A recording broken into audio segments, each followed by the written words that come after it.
Welcome to dbForge Studio for Postgres tutorials.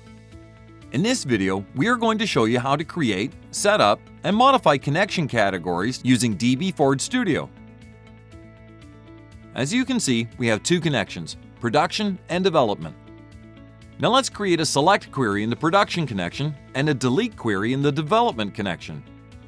To prevent confusing our connections and to make sure that the data on the production connection will be safe, we can apply connection categories. First, let's assign a category to the production connection. We right-click the connection, select Modify Connection on the shortcut menu, and set up the production document category. Similarly, let's set up the development document category for the development connection.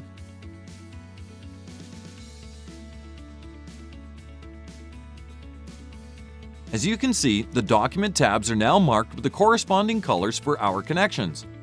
Now let's create a new query on the production connection. You can see that the document tab is currently colored in accordance with the production connection.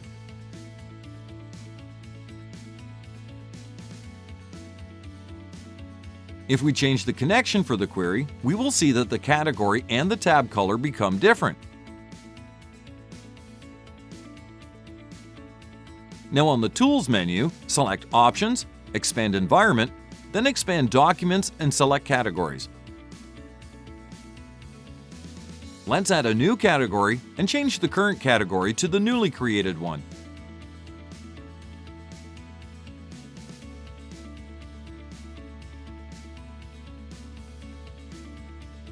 We right-click the connection and select Modify Connection on the shortcut menu. Then we select the category.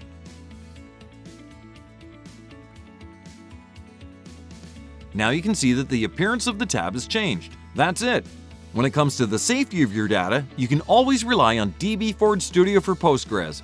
Download it for a free 30-day trial and see all of its rich capabilities in action.